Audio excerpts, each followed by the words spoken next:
In this video, I'm going to show you how to enable or disable restrictions on your iPhone. That's quite simple and easy, so let's begin. First, open up your settings and here select screen time. And there it is, content and privacy restrictions. Just tap on that. And here we can enable or disable content and privacy restrictions for your iPhone. Just toggle it on, and here we need to enter screen time passcode. Just enter it if you have one. And here you can see lots of categories.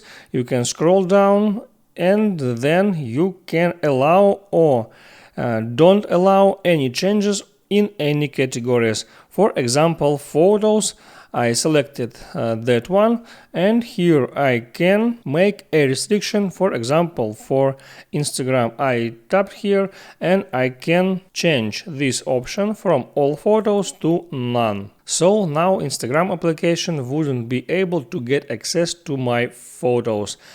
I hope it helps you, so before you go, please like and subscribe.